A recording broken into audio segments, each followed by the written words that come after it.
Yeah, and this week I'm absolutely delighted that my Cando FM colleague Dave Nixon returns for a general chat about what's happening in the world of sport. How are you doing, Dave? I'm all right, Tony. Just got a bit of a cold that I can't seem to shake, but it's not debilitating. I just keep losing my voice every now and then, which everybody else has said is a blessing. You've had it a bit rough this year, mate, haven't you? You've had your problems with your foot, you've had COVID-19, now you've got a cold. Yeah, well, it afflicts us all, Tony. Right, Dave, we do know that you are the chairman of the Barrow Angling Association. What is happening at the moment in the world of fishing, Dave? Is everything closed up for the winter? It's very quiet. Most of the big reservoirs in the area are not fishing that well because the fish have gone deep because of the cold and into the middle.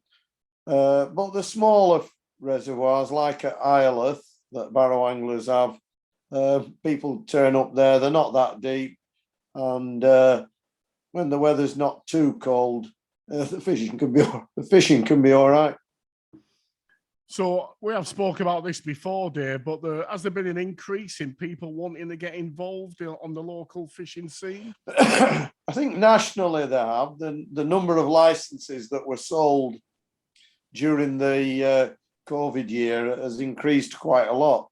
But it'd be interesting to see what the applications for membership are like when that opens in January. All right, so you can apply in January if you live in the Furness area. Yeah, well, you don't have to live in the Furness area. We've got people from Windermere and up the lakes that are in the club that come down to fish. So it'll be interesting. As I say, I think we'll get a measure of how popular it is or has become when we start renewing the memberships. And how much is it to be a member? To be a member of Barrow is, for a senior citizen, it's 113, and for a full member, it's about 135, and juniors are about 10 quid. So what do you get for 135 quid? Fishing 24 hours a day, 7 days a week, on a number of waters in the Furness area. All right, okay. So somebody's not putting a fish in your net then? No, you've got to catch them. But it's very cheap compared to, like, if you were joining a golf club or anything like that. It's very cheap. Okay. Now, Dave, I think you watched the Grand Prix on Sunday, a bit like me. Could you make out what exactly happened there? Because I couldn't believe my eyes at the end of that race. No, I did watch it, and I'm not a big fan of Formula One. It usually seems to be something like a procession, but excuse me. But I watched it because it was potentially Lewis Hamilton's 8th World Championship. So I was flicking between. I was watching some rugby union and watching the Grand Prix, and like you, I was a bit surprised at how it ended. Not that Max Verstappen won, but the shenanigans that went on to make it possible for him to win. Because the last time I looked at it, Hamilton was about 12 seconds in front. Then the next time I look at it, and Verstappen is sitting on his rear wheels and then past him. And evidently it's something to do with safety cars bunching up, changing tyres. And also there seemed to be, obviously after it, I did read a little bit in The Guardian and whatnot. There seemed to be some questions about the ability of the participants to contact the race director whilst the race was going on and put pressure on him. I think, as somebody said, money talks, and it's money that's brought all this in. I'd prefer to see them set off, no tyre changes, just race for 57 laps and at the end of it, the one that's in front wins. Unless you get a puncture, of course. Well, yes, unless you get a puncture, but you still had it if you get a puncture in the modern game, haven't you? But I think there's too much faffing about and going into the pits. It's about tactics and whatever. And they were talking about that, when you change your tyres and what tyres you start on and what tyres you finish on. It should just be a straight race. Everybody on the same tyres, off you go. Like it used to be when Sterling Moss was racing. Yeah, I tend to agree, Dave. It has gone a bit complex now, and as you say, a lot of tactical stuff. And I think it needs to sort of keep it simple, stupid, doesn't it, really? Yeah. Right, Dave, me and you are both interested, obviously, in the world of rugby league. And we did speak recently about the introduction of Cornwall into League One. Now, they've just appointed an old mate of ours, Neil Kelly, who we did interview many, many years ago at Craven Park. And he's been appointed the coach of Cornwall. What do you think about that then? Well, I think it's on Cornwall's part, I think it's quite an astute appointment, really. He's had a lot of experience. And of course, when we interviewed him, he was working for Ulster, wasn't he? I think it was the defence coach for Ulster, and he wanted to get back into rugby league. I think since then he's been working in various scholarship schemes around the rugby league world, and I think he's been at Red Hall as well. But I think he's a good appointment. He knows what he's on about. I think he's a good coach.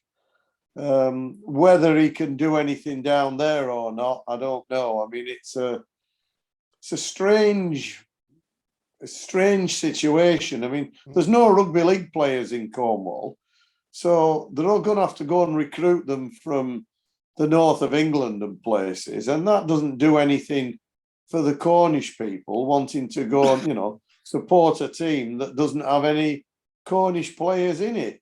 And also, I mean, again, it fulfills my feelings about the Rugby Football League hierarchy. I'd like to see the financial plan and the forward planning which has gone into awarding a franchise to Cornwall, where, if anything, it's a big rugby union. Cornwall Pirates or whatever, the Cornish Pirates or whatever they're called, big rugby union teams. They've got through to the second stage of the rugby football union competitions. They've been to Twickenham and played in finals and stuff like that.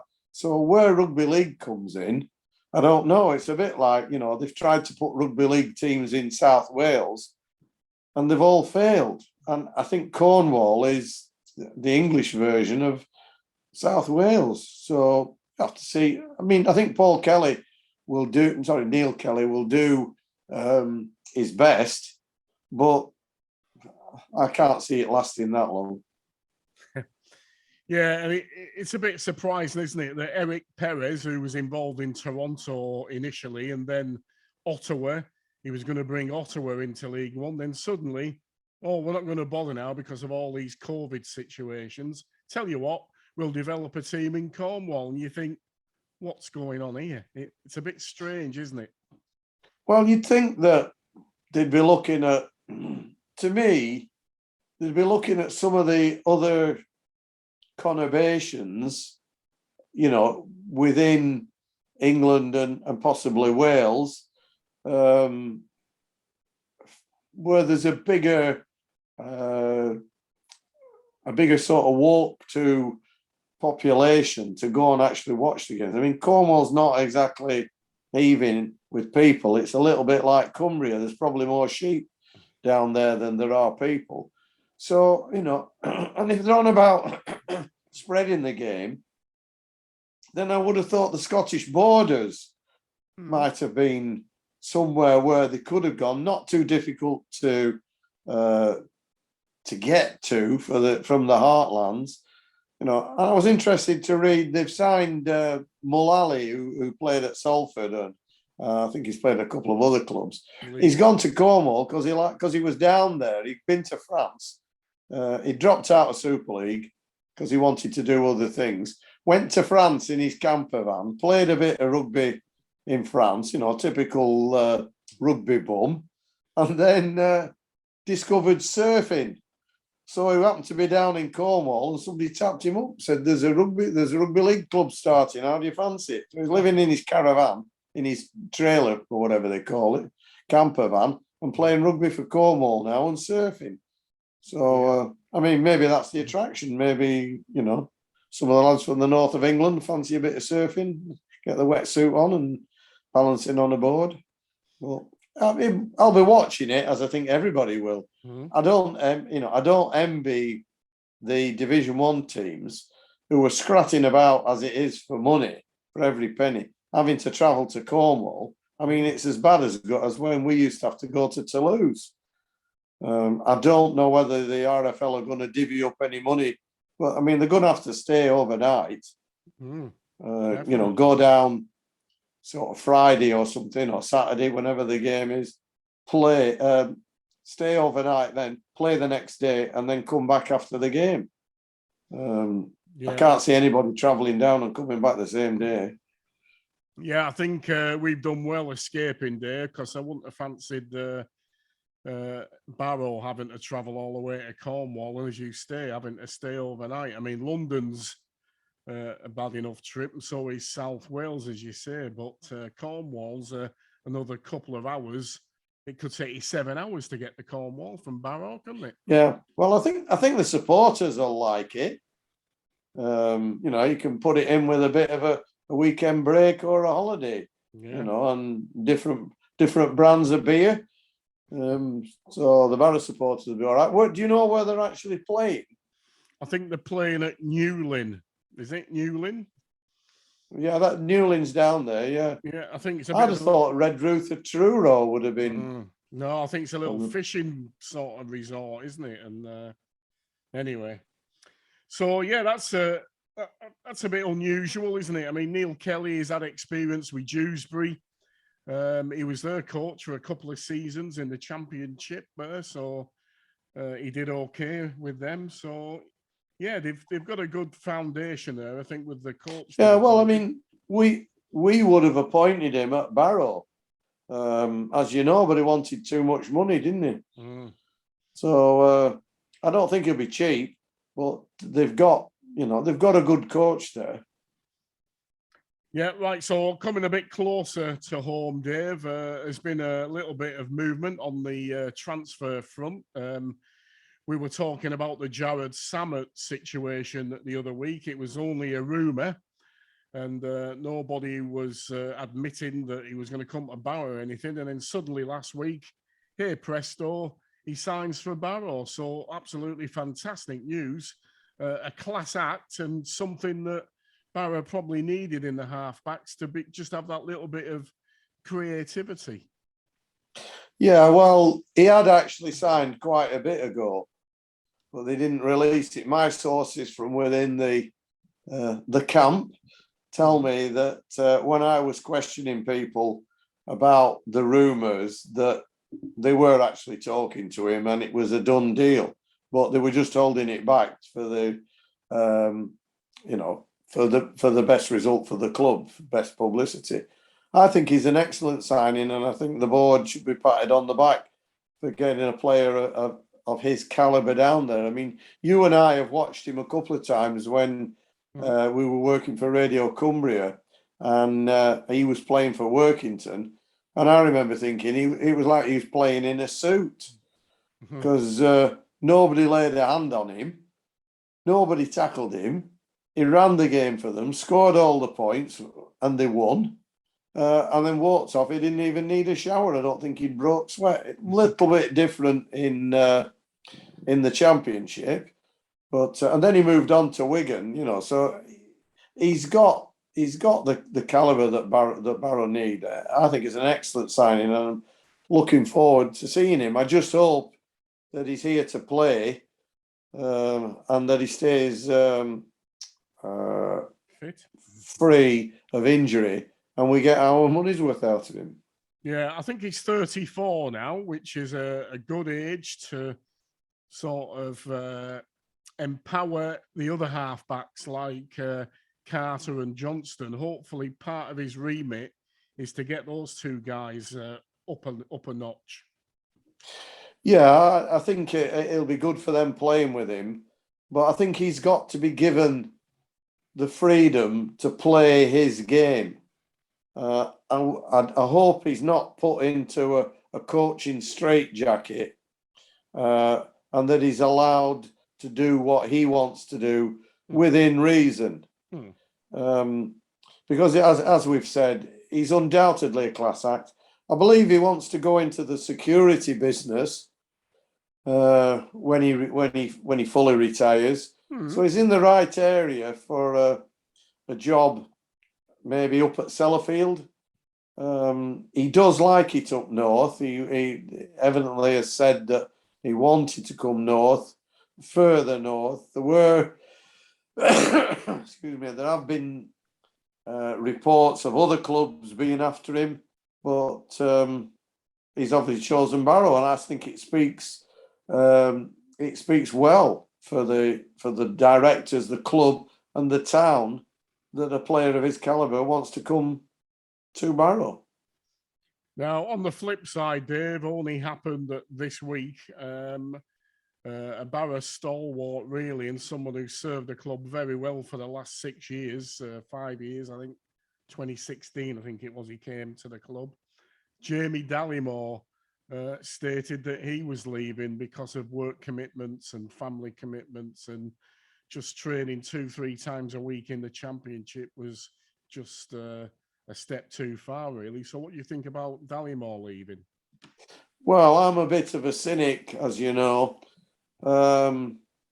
He had been, again, my sources tell me that he had been, previously in discussions with the club about his contract and his the terms and conditions, and that he was quite happy with what he was getting, or what he got, or what he'd negotiated. He's been doing it for, like you say, 5 or 6 years. It's not as if he's travelling on his own. He's travelling in a bus, the club's bus, with some other lads. Then Jarrad Sammutt signs, and it just makes me think. I remember when I was involved, or started getting involved, and Mike Whitehead, who you remember, second row forward for us. We'd had a reasonable season, and I think we got promoted. I think it was the first time we got promoted into the championship, and we were re-signing the players. And Whitehead, Mike was holding out a little bit. He I can't come to the meeting, and this, that, and the other. And then he rang me up and he said, I've decided to go to Workington. I said, you what? What are you going up there for? It's a lower division. I said, well, if it's more money, we'll match the money that Workington are going to give you. And you don't have to travel. No, I'm going to Workington, I've told them. So I spoke to Ivor Kelland, dear old Ivor. And I said, I can't understand this, Ivor. Why has he gone to Workington? And he said, oh, you've got to know these rugby league players. He said, what he'll have done is, okay, you'll pay him the same money as salary, that he's getting for up there, but he'll get more winning money in Workington because they'll be playing rubbish clubs. And at Barrow, you're going to be playing Featherstone and Bradford and whoever at the time, Halifax and whatnot. And you're not going to win as many. So he'll make more money in the lower division.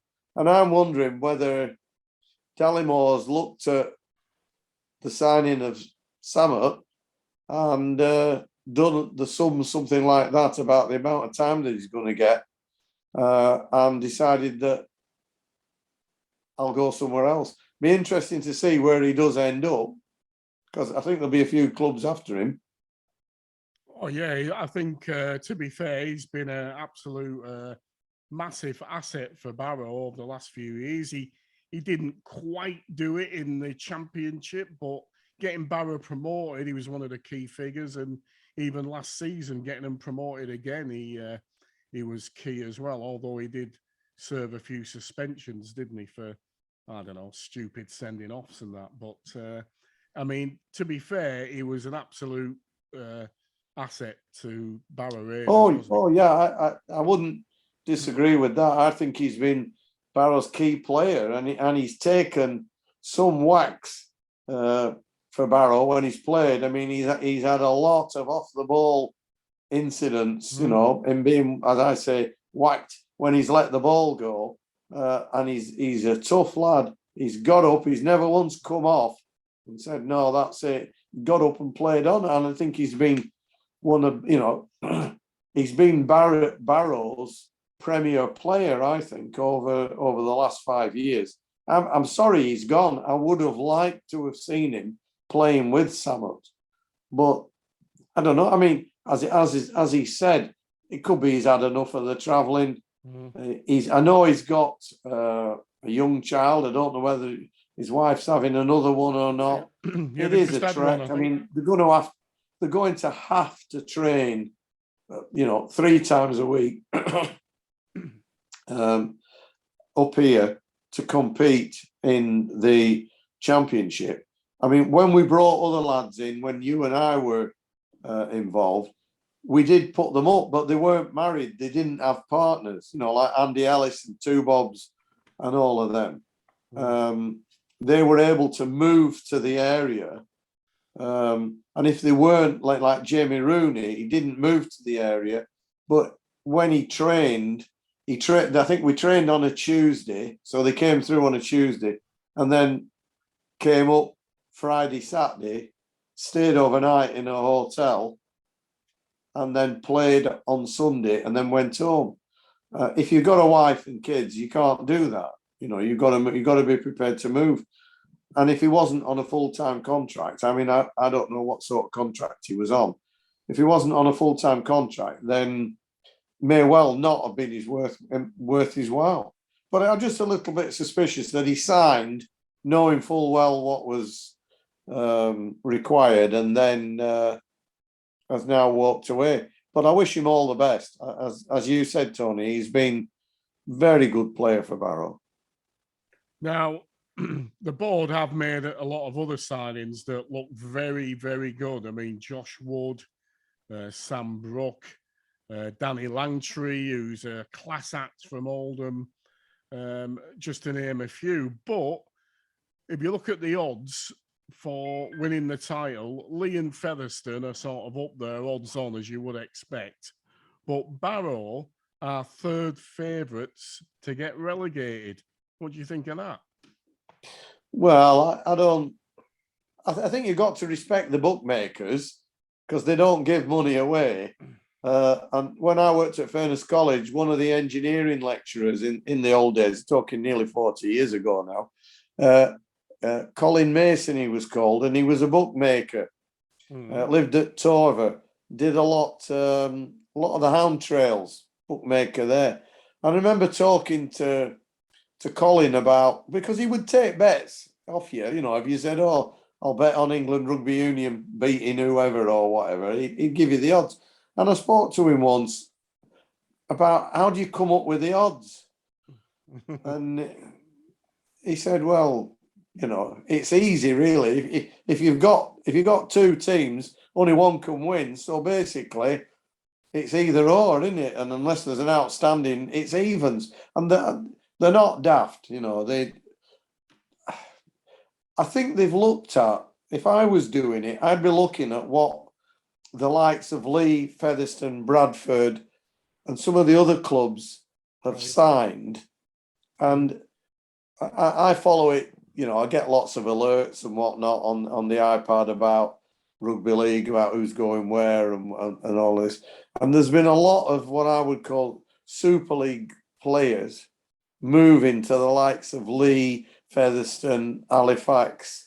And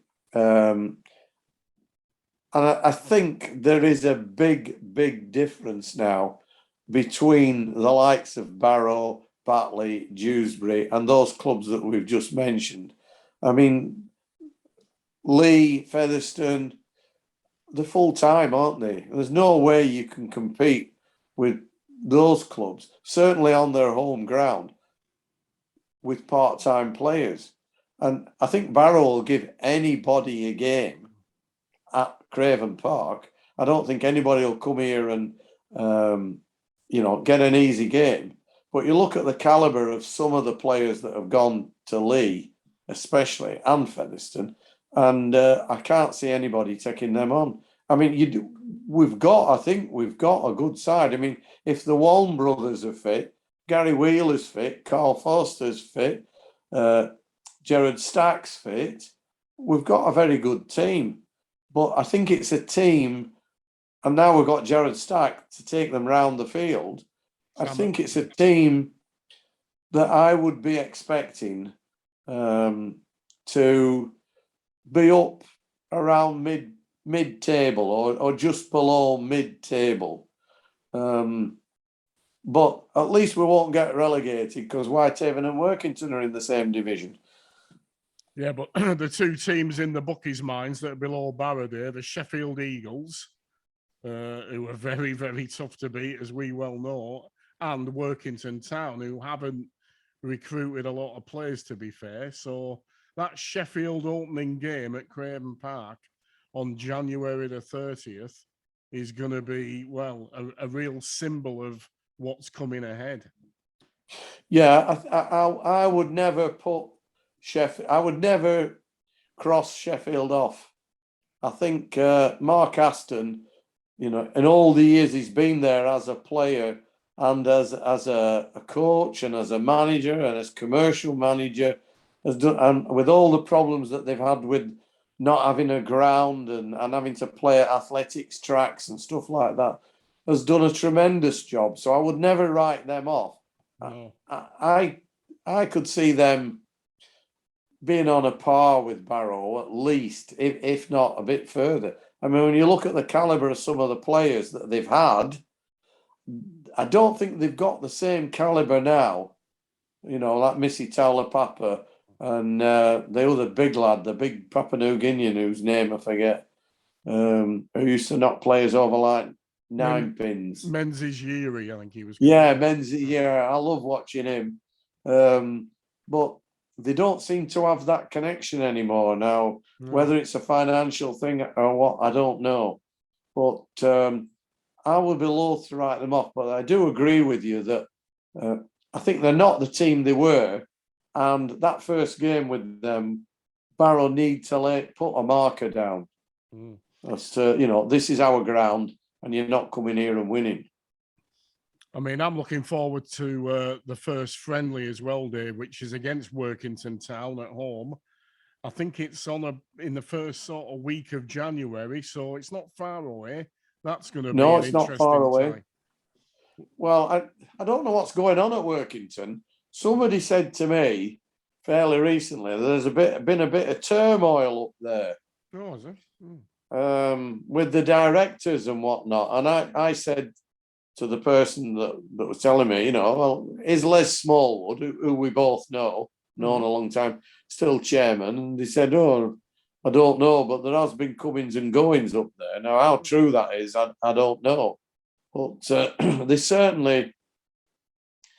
they've lost a couple of players who've moved on, and good quality players, I thought.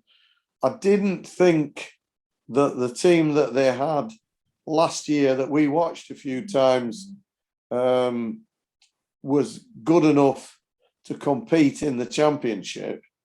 They haven't recruited, so I don't know. I mean, if I was a betting man, and I'm not, I would be betting on them. My head would say they're going to finish bottom. But Chris Thorman, I think, is a very good coach, and I think he's. I wouldn't like to get in an argument with him in a changing room.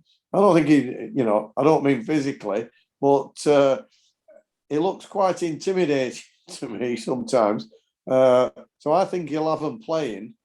I noticed Perry Singleton's left them from up there as a Barrow lad who played for Barrow and then went back to them. He's come back to the amateur game. And young Marwood, Blaine Marwood. So the two lads there that they've lost. I thought Perry Singleton playing in the second row last year played really well in the games that I watched. And Blaine Marwood, when he came on at Craven Park, took Barrow apart. But I don't know whether Chris Thorman said, well, you're not big enough or whatever, or you're not in my plans. But he's come back to Barrow Island, I think, which is a big asset for them. Yeah, and sorry? And who knows, possibly maybe a Barrow Raiders player in the future. Well, it could be. But I think for the championship, but you can't really, I was going to say he's possibly a little small, but then you look at Rob Burrow, and that's what everybody said about him, and what a player he was. Yeah, so I think it's up to the board to keep an eye on him, keep an eye on Perry Singleton as well. I don't think he would walk into the Barrow team at the moment. No. But he could be a squad player if he was prepared to do that. The problem is if there's no second team, is there? No A team. So if you're a young lad like Perry and you want to play, you're sitting on the bench, aren't you? You can't go and play for Barrow Island or get a permit and go out and play. Once you've signed professionally, there doesn't seem to be a way that you can remain a professional and play for an amateur club when you're not selected. As long as the sort of farming out of players is fair. And I remember a long time ago, Shane Iraboa and Jamie Marshall coming to Dalton when they were injured and making their way back, because it was, they were two players. Dalton needed a couple of players. They came. Some other players, when they were injured, they went to other clubs, to Pioneers or Walney or wherever. As long as it's done equitably, I think a permit system works well for lads that are not getting regular first team appearances at that time. So looking forward to January, Dave. I think, as I say, Barrow's got Workington, they've got Newcastle Thunder, and they've also got North Wales Crusaders. So I think we'll know after those three friendlies whether we need to strengthen or not to be a real competitor in the championship, because we don't want to be going back down again, do we? No, we don't want to be going back down. I mean, I think possibly we could do with a centre. I think we're okay for wingers. I think Maludi, another good player that we haven't mentioned, I think he could be converted into a centre. We watched him at Rochdale, and we watched him in the last home game. And I know South Wales weren't much opposition, but I thought he played in the centre with a lot of intelligence. He didn't, he realises that he's there to supply his winger if he can't score. And he's there to see if the winger can score, then I give him the ball. So I think he could do as a centre. I think we could do with another centre, a proven championship centre, and possibly another forward. It'd be interesting to see what this Australian prop's like. Hearing good things about him, and I don't know whether it was you, but somebody told me that, because I made a comment about, their CVs, their video CVs, always show the best bits. They never show them missing a tackle or whatever. And I can't remember whether it was you or Dennis Fay said to me, we've seen him play a full match or full matches, and he looks the business. So again, I say if we can avoid this Barrow hoodoo of people coming to Barrow, playing one game, usually in the friendlies, like Hakim Maludi last year, getting an injury and not playing again for about 2 months. Yeah, very frustrating. I'd like to see the two Waln brothers in the 17. You know, I'd like to see Cresta being able to pick what he considers to be his top 17 week in, week out. Like Dave Clark. Dave, when our James was playing and we were on the board and whatnot, Clarkey was able to pick more or less the same 17 week in, week out. And Cresta's never had that. He's been having to be scratching around, you know, playing lads who may be too young, not experienced enough, not big enough. So it would be nice if we can keep them fit. Right, Dave. So, yeah, there's a lot to look forward to in 2022. Let's just hope that this new COVID variant stays away, because things are getting worse by the day, and it might impact upon the season next season like it did last season. Let's hope not. Yeah, well, I was reading today, 78,000 new cases today. And there's been a lot in association football, hasn't there, in soccer? Yep. At the top end. Now, I do have my views on that. I think a lot of people, once they've been jabbed, seem to think it's over and done with, and you know, are out, as I would say, gadding about in nightclubs and whatnot, and pubs and God knows where else. And it's not over. Even though you've had your jabs and you've had it, you can still get it again. I've got a fishing mate who's had it twice, not with this new variant, but he had it at the beginning and then he got it again with Delta. And I think some of these soccer players have been less than what's the word, reasonable in their behaviour with regard to this bloody COVID. Yep. Right, Dave. So good to hear your dulcet tones again. I know you've got a bit of a cold, mate, but have a good Christmas, and we'll see you in the new year down at Craven Park, and let's hope that Barrow Raiders can consolidate in the championship. That's the goal. I'll be sitting. Yes, spot on, Tony. I'll be sitting in the stand though. I won't be standing on the popular side. I'll be in comfort. Absolutely. All right then, Dave. Thanks for coming on, Can Do. All the best, mate. And to you, Tony, and to all the listeners as well. Thank you.